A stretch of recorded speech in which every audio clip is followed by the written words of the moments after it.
Intinya kita mengawasi data itu jangan sampai ada warga yang seharusnya bisa memilih, tidak memilih. Kemudian warga yang seharusnya tidak memilih, jangan sampai juga memilih. Orang meninggal jangan sampai ikut nyoblos. Badan Pengawas Pemilu atau Bawaslu Surakarta termasuk komponen pengawasan dalam pemilu.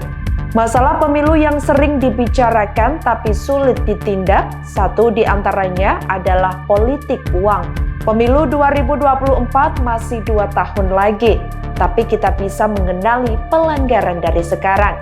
Berikut bincang-bincang dengan Komisioner Bawaslu, Arief Nuryanto.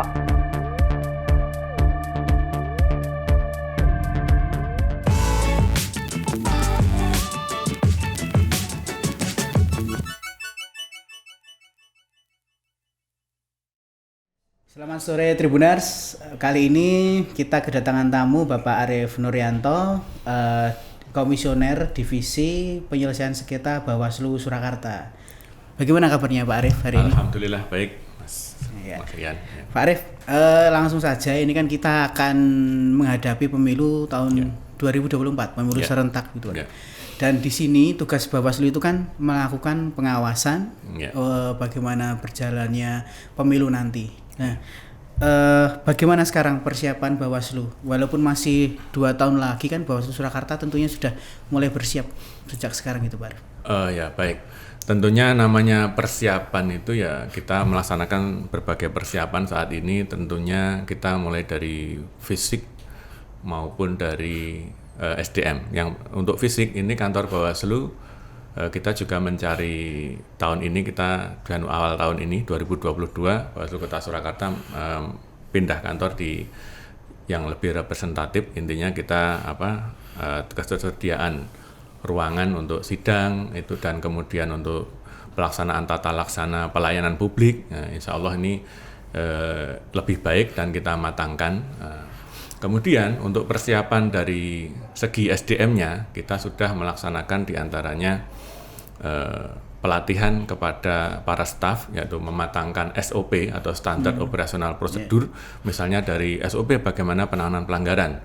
Ini pelapor nanti kalau ada orang laporan duduk di mana, terus dia nanti kemana. Itu sudah kita tentukan juga, kita matangkan dan kita simulasikan kepada para staf kita. Kemudian juga untuk penyelesaian sengketa, bagaimana nanti dia bisa menyelesaikan secara baik ketika ada warga yang membutuhkan akses di Bawaslu, intinya lebih kita permudah. Nah, kemudian kalau kemarin kita juga ternyata terfokus pada SDM ini juga kita staf juga memiliki kewajiban untuk melaksanakan fungsi kehumasan. Kita juga melaksanakan pelatihan kepada staf kita ini untuk pelatihan kehumasan. Intinya jajaran di internal Bawaslu, di kantor Bawaslu Kota Surakarta ini sudah siap dari segi fisik maupun secara SDM. Jadi kita tingkatkan. Jadi dari kemarin yang belum bisa ataupun masih gerodal-geradul kita tingkatkan kepada yang lancar untuk pelaksanaan seperti itu. Ya. Pak Arief, mungkin kan sebelum kita masuk ke tahapan, banyak Tribuners nih yang mungkin apa sih tugas Bawaslu gitu, Bawaslu itu tugasnya ngapain sih gitu kan, banyak yang belum familiar seperti itu. Dan mungkin pelanggaran politik itu apa saja, mungkin bisa dijelaskan sedikit Pak Arief. Oke, terima kasih Mas Rian. Jadi penanganan pelanggaran ini kan kita menangani pelanggaran yang namanya di pemilihan umum itu kan ada 3 macam pelanggaran ya, namanya satu pelanggaran administrasi pemilu, kemudian pelanggaran pidana pemilu, nanti kaitannya dengan Gakumdu, kepolisian dan kejaksaan. Kemudian ada yang satunya pelanggaran kode etik. Nah, kode etik ini adalah etika profesional penyelenggara pemilu. Nah, ini yang kita tekankan ada 3 itu. Nah, jadi kemudian yang fungsi berikutnya setelah fungsi pencegahan, fungsi pengawasan, kemudian penanganan pelanggaran, yang terakhir adalah fungsi penyelesaian sengketa. Jadi ini merupakan kewenangan Bawaslu yang terbaru, yaitu mulai di pemilu 2019 kemarin di Undang-Undang 7 tahun 2017 kita memiliki kewenangan yang namanya menyelesaikan sengketa. Tentu saja yang diselesaikan adalah sengketa proses pemilu. Jadi kalau sengketa hasil pemilu itu kan di Mahkamah Konstitusi. Kalau ini kan proses pemilu, jadi prosesnya yang disengketakan. Itu ada dua lagi, yaitu sengketa antar peserta pemilu dan sengketa peserta dengan penyelenggara pemilu, dalam hal ini KPU. Nah, ini 4 fungsi tadi. Walaupun namanya kita hanya Badan Pengawas Pemilu ya, tapi memiliki 4 fungsi tadi ini. Berarti sengketa itu bisa antar anggota dewan, calon anggota dewan dengan calon anggota dewan. Terus calon anggota dewan itu sama KPU gitu ya maksudnya? Ya, peserta itu adalah bisa jadi dia parpol, bisa jadi dia tuh tim kampanye, ataupun dia calon, paslon, ataupun dia nanti anggota dewan ya masuk juga, ya itu dengan KPU. Ini sesuai tingkatannya ya Mas Lian ya. Oke. Mungkin tugas-tugasnya seperti itu, tapi sekarang kita ke tahapan pemilu ini. Tahapan pemilu nanti apa aja Pak? Walaupun nanti ini kan Pak Arief bisa menjelaskan ya, walaupun nanti lebih KPU bisa lebih dalam tapi Bawaslu kan juga sama. Tahapan pemilu ini kan yang cukup tiap hari everyday kita awasi saat ini adalah daftar pemilih berkelanjutan Mas Rian. Jadi daftar pemilih ini kan setiap hari mungkin ada perubahan, ada yang namanya penduduk pindah, ada namanya penduduk meninggal, ada namanya TNI Polri sudah pensiun. Nah, ini kan setiap hari kita juga melakukan koordinasi dengan stakeholder yang ada baik di kecamatan maupun di kelurahan. Kan tiap hari ataupun beberapa waktu berkala pasti ada yang pindah lokasi misalnya, ada yang kemudian dia meninggal. Nah, ini ataupun nanti menjadi pemilih pemula. Nah, dari data-data yang kita dapatkan itu ataupun informasi masyarakat, nah ini kemudian kita himpun untuk kita berikan kepada KPU. Loh ini loh daftar pemilihnya ini berubah seperti ini. Monggo KPU Kota Surakarta ini bisa jadi untuk masukan. Nah ini seperti ini. Jadi kita kerjasama namanya. Berarti validasi data.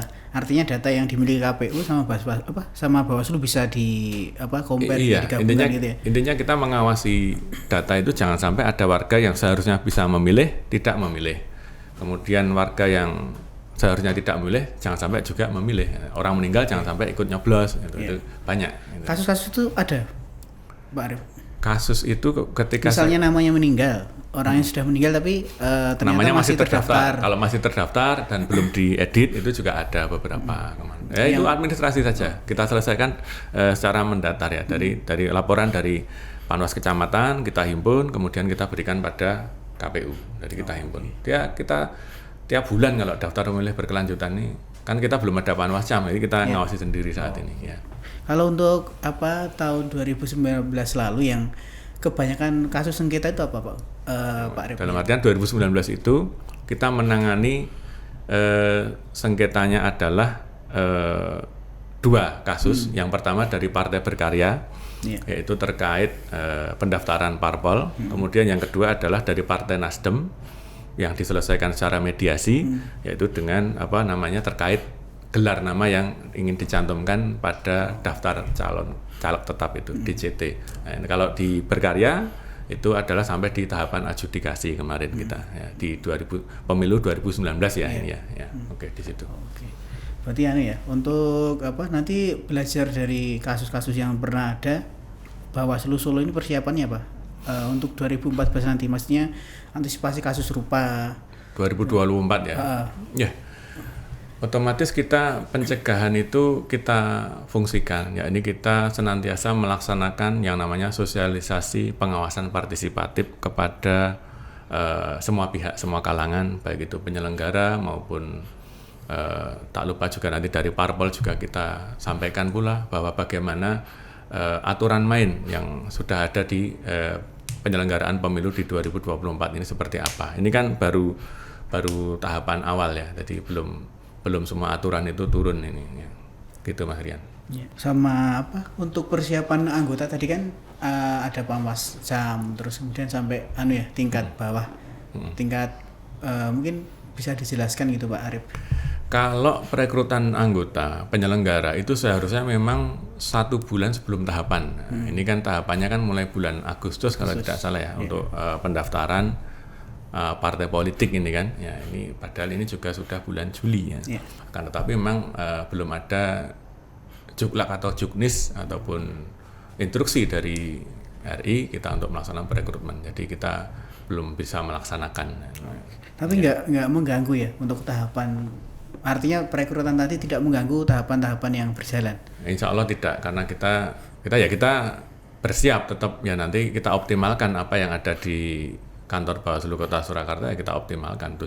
Kita kan di kantor Bawaslu ada 17 personil, ya. Nanti kita optimalkan secara penjadwalan nanti untuk pengawasan di KPU nanti.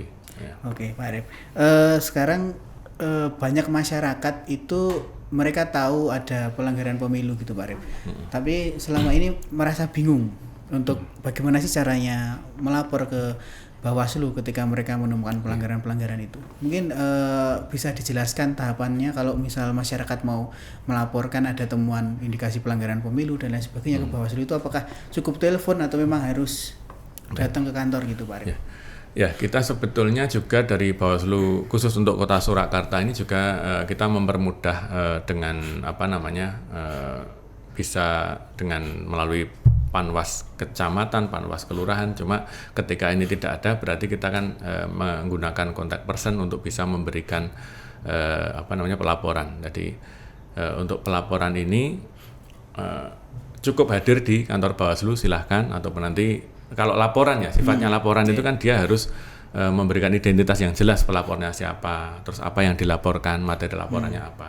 Nah, sebetulnya kita dengan melaksanakan sosvastif ini kan kita memberikan informasi pada masyarakat ya, supaya masyarakat itu tidak enggan untuk memberikan informasi. Saya bilang informasi bukan laporan ya. Paling tidak seperti misalnya ya, kita ada yang namanya kejahatan misalnya kejahatan pidana ataupun orang tenggelam, mati tertabak kereta misalnya. Orang tidak akan enggan untuk lapor ke polisi.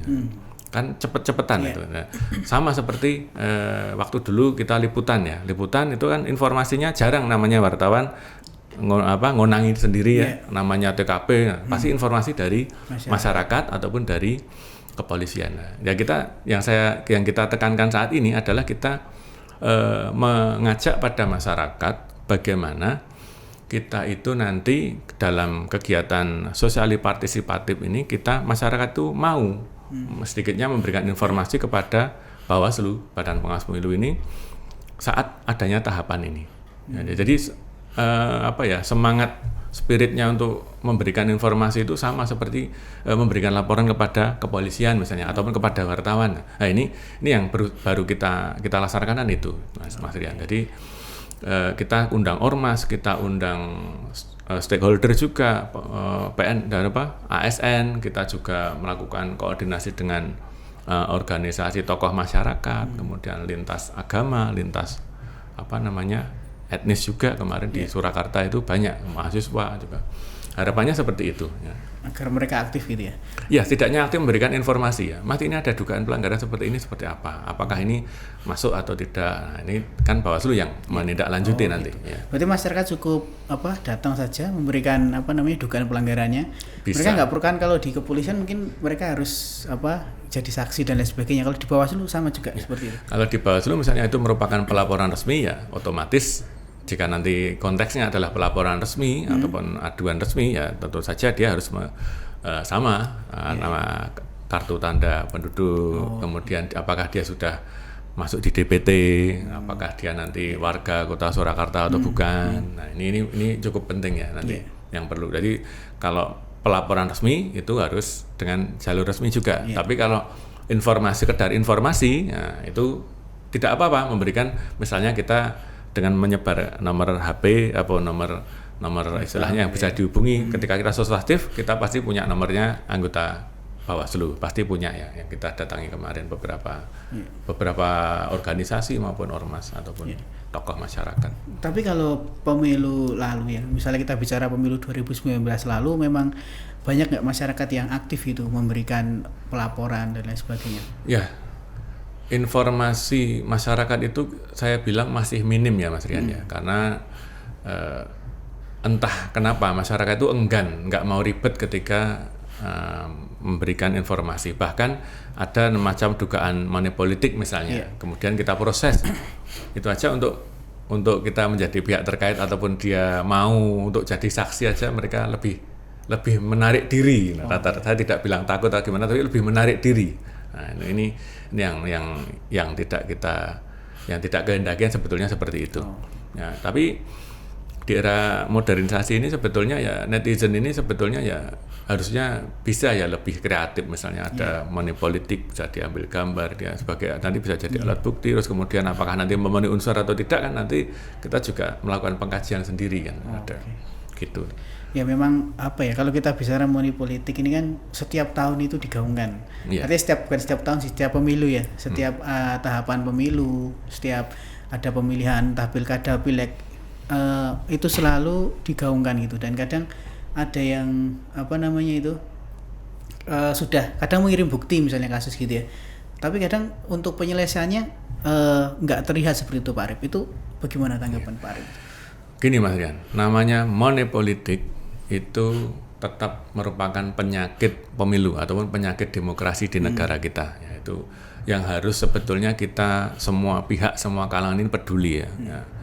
Karena memang saat ini masyarakat kita itu lebih, istilahnya saya bilang mereka menganggap ini sudah menjadi adat. Nah, bahkan kan kemarin saya baca di media online itu bahwa masyarakat itu lebih memaklumi yang namanya money politiknya. 55% ke atas itu. Bahkan di Jawa Tengah ini cukup tinggi. Dari 50% ke atas. Ini dari Carta Politika kalau nggak salah kemarin itu, bahwa di Jawa Tengah ini juga cukup tinggi memaklumi adanya praktek politik uang. Nah, kita berarti kan ini sudah menjadi semacam itu hal yang biasa di dalam pemilihan umum. Nah, adanya paradigma ataupun pola pikir seperti inilah yang semestinya kita hindari bersama. Dalam artian harus kita sadarkan bahwa Bawaslu melalui sosialisasi pengawasan partisipatif ini bergerak untuk mengajak bagaimana hasil aturan main ini kita taati bersama. Sudah ada undang-undang, sudah ada aturan PKPU yang sudah berjalan, ini kita taati bersama. Kan insya Allah jadi enak itu. Jadi tapi kan selama ini kan masyarakat lebih menganggap itu hal yang lumrah itu. Nah, ini susahnya di situ.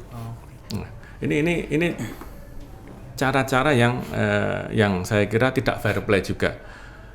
Suksesnya sukses, katakan 80% orang nyoblos. Tapi kalau hasilnya adalah hasil banyak kecurangan bagaimana? Misalnya.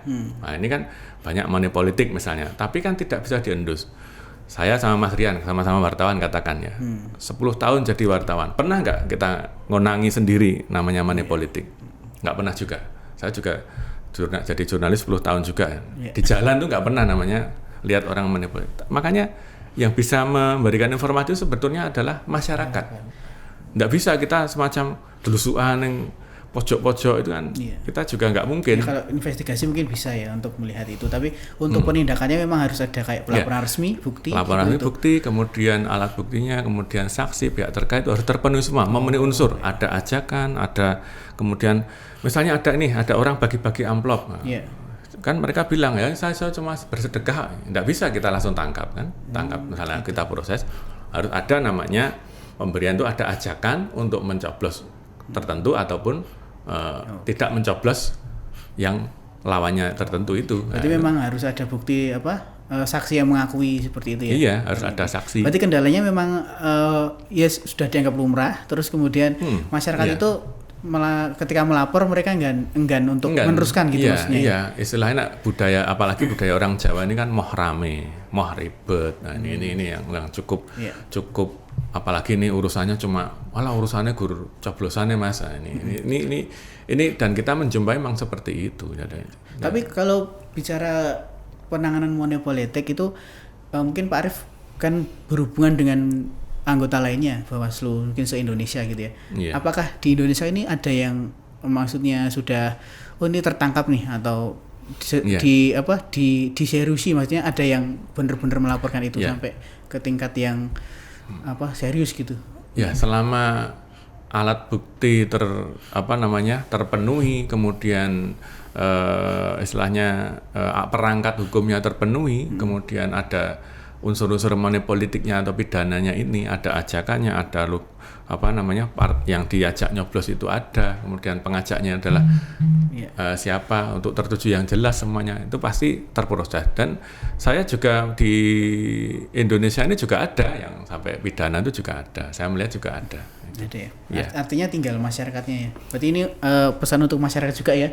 Mungkin buat Tribuners yang nanti tahun 2024 walaupun masih lama melihat ada kecurangan, money politik dan lain sebagainya, bisa lapor ke Bawaslu. Pesan saya cuma begini, masyarakat janganlah terlalu pesimis terhadap hasil pemilu yang bermartabat, yakni dengan tetap menginformasikan bahwa negara kita ini bisa dibangun dengan baik ketika aturan main yang sudah ditetapkan ini kita sepakati bersama, kita jalankan bersama, dan kita lakukan dengan baik pula.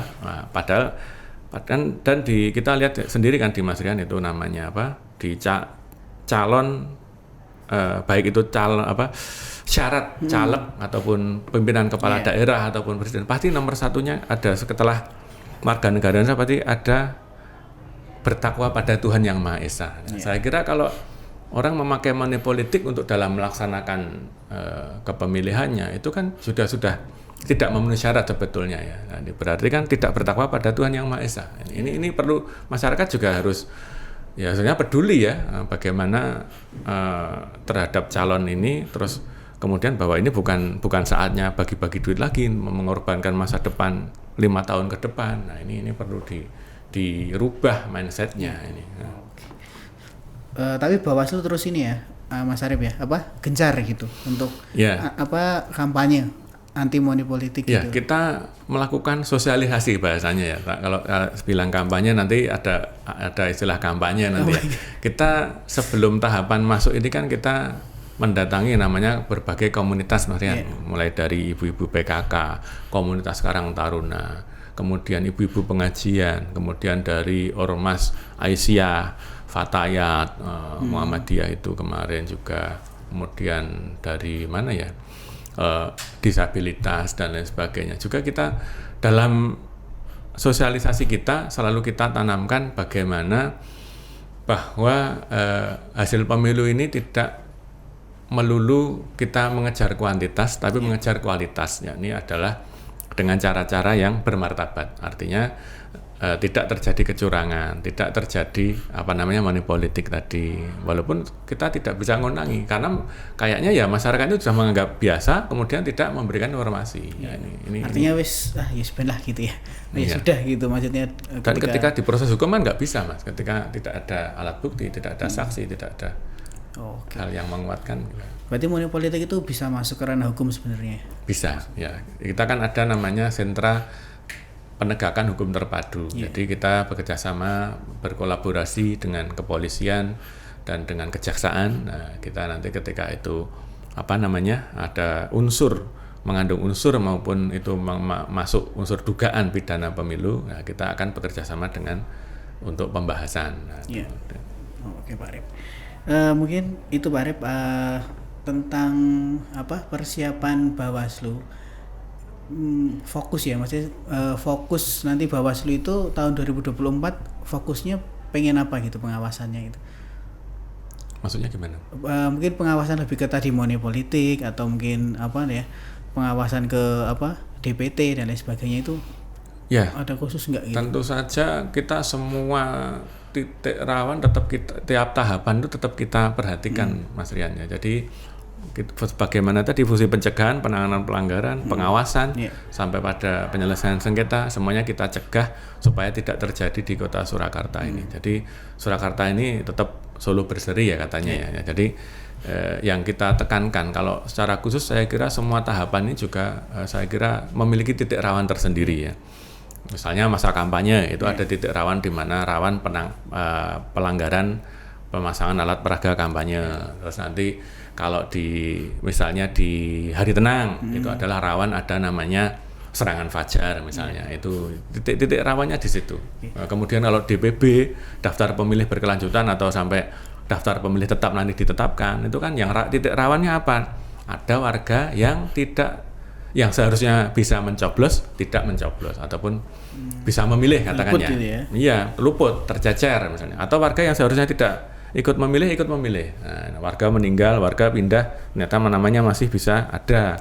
Nah, ini yang perlu kita antisipasi. Nah, ini dengan berbagai sosialisasi. Itu kalau masyarakat semua peduli dengan hasil yang baik, informasi itu kita tetap, insya Allah ya tetap kita jalan dengan baik juga kita. Tapi kalau warganya nggak peduli, tidak ada informasi, ya kita cuma terbatas. Misalnya ya Mas Rian ya, kita kan komisioner di Kota Solo ini cuma 5. Iya. Panwascam itu cuma satu kecamatan hanya ada 3. Otomatis kan cuma 15 tambah 5, 20 tambah Panwas kelurahan. Solo itu kelurahannya di 54 kelurahan. Iya. Cuma itu saja. Kalau untuk membackup setiap sudut Kota Solo saya kira juga matanya masih kurang. Mata dan telinganya itu kan perlu masyarakat. Sama kita juga dulu di jurnalis kan sama Thomas. Kalau kita ngandalkan kita sendiri keliling tuh nggak mungkin dapat berita. Iya, seperti itu. Tapi intinya ini ya Pak Arif ya, masyarakat itu memang harus lebih peka ya dengan misalnya ada pelanggaran, karena memang Bawaslu nggak bisa kerja sendiri gitu. Ya, kita berharap mulai detik ini juga kita berharap masyarakat ini lebih peduli pada hasil pemilu yang bersih dan bermartabat ya. Jadi tidak semata-mata kabeh melu nyoblos yang penting mangkat. Nah itu, tapi mangkat kabeh ayo kalau ada pelanggaran ya ndang diinformasikan, minimal menginformasikan lah kepada Panwas terdekat ataupun kepada Bawaslu. Ini supaya nanti pemilu ini merupakan pesta demokrasi betulan. Jadi bukan penyakitnya biar tidak merebak. Ini harapan kita seperti itu. Ya, sekarang kita bicara pemilu serentak kan tahun 2019 lalu banyak terjadi penyelenggara yang meninggal gitu juga. Pandangan Bawaslu seperti apa ini Mas Arif? Ya. Banyak penyelenggara pemilu yang meninggal. Itu kan persoalan Mas. Karena ya kita lihat dari pantauan di lapangan saja ya. Yang namanya KPPS ya yang KPPS itu yang dia di TPS itu H-min berapa sudah pertama bagian C6 atau undangan itu ya. Kemudian H-1 atau -2 itu dia sudah mendirikan yang namanya TPS, tempat pemungutan suara. Itu kemudian mereka lelean. Nah, ini kan lelean itu kan 24 jam. Padahal paginya jam 6 mereka sudah harus memimpin jalannya pencoblosan di mungkin pemungutan suara di tempat pemungutan suara ini. Nah, kemudian berjalanlah waktu sampai 1 hari, kemudian sampai esoknya lagi. Nah, ini kan dan sebagainya itu. Akhirnya kan yang namanya daya tahan tubuh ketika itu dipaksakan itu menjadikan ya maksimal misalnya orang itu kan misalnya 12 jam kuatannya, itu kan dia menjadi 24 jam lebih.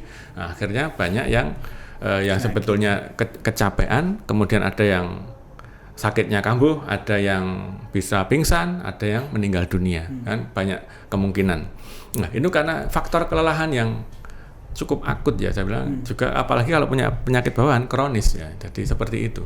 Nah, kalau kita antisipasinya ya dulu di 2019 kita juga pengawas TPS juga kita wanti-wanti untuk tidak ikut lelean di TPS. Nah, itu pertama.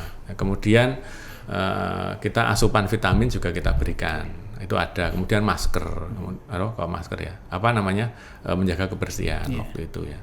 Kalau di 2019 kan belum ada COVID ya Mas ya, tapi sudah vitamin. Maksudnya itu udah banyak yang gugur saat itu kan? Belum ada COVID aja udah banyak yang gugur ya itu ya. Nah, seperti itu karena faktor kelelahan itu orang yang tampak sehat itu pun juga ketika lelah karena 24 jam lebih harus bekerja, berpikir dengan kondisi yang tegang itu bisa menyebabkan dia banyak hal terjadi. Nah, potensinya itu lebih banyak terjadi seperti itu. Nah, ini faktor kelelahan itu.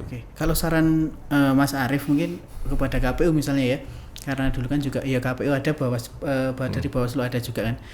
Mungkin baiknya di 2024 nanti seperti apa? Apakah menambah anggota supaya bisa dibuat shift gitu misalnya? Ya, di tingkat pusat juga sudah dilaksanakan yang namanya bagaimana mensimulasikan kalau pencoblosan itu bagaimana kalau dipisah untuk di split misalnya. Nah, kemarin aja kan ini pileg Pilpres ini kan mau dijadikan satu pilkada, akhirnya dipisah, diceplit menjadi Pilpres ini di 14 Februari 2024, sementara yang satu di 27 November 2024. Ini kan sudah terjadi pemisahan. Nah, pertama kan itu. Kalau di tingkat lapangan kita menganjurkan saja kepada penyelenggara itu tidak usah KPPS itu midodareni pakai lelean semalam tidak tidur, terus besoknya masih harus bekerja 24 jam lagi. Itu penting. Kemudian kalau di pengalaman pilkada yang kemarin 2020 itu si pengawas TPS ini diberikan alat lengkap, ya vitaminnya juga dapat semuanya. 1 bulan sebelumnya itu bahkan kita distribusikan vitamin, namanya vitamin kepada pengawas TPS. Kalau di penyelenggara yang di pelaksana ya otomatis harusnya ya sama. Vitamin juga ada, bukan doping ya. Vitamin juga ada, kesehatan juga diperhatikan. Jadi kita pemilihan penyelenggara ini kan juga sudah tidak boleh lebih dari usia berapa itu yang sudah tua tidak boleh, yang lansia tidak boleh. Kemarin kan KPPS juga seperti itu. Ya dipilih yang muda-muda. Itu juga betul. Itu sudah antisipasi ya. Nah, itu ditambah seperti itu, tidak usah midodareni lah, karena kayak tradisi ya kita tuh midodareni lelean sebelum itu besoknya udah harus kerja jam 6 pagi, drop badannya, drop kesehatannya, akhirnya terjadi hal yang tidak diinginkan.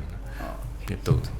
Ya, terima kasih Pak Arief. Ini tidak terasa kita udah panjang lebar kita ngomongin soal pemilu 2024. Terima kasih sudah hadir di kantor Tribun. Dan juga untuk Tribuners, semoga tadi dari obrolan ini Tribuners bisa lebih mengetahui juga tentang tugas Bawaslu, dan juga ada pesan tadi jangan takut untuk melapor bila ada pelanggaran. Ya mungkin seperti itu Tribuners, sampai ketemu di ngaso yang akan datang.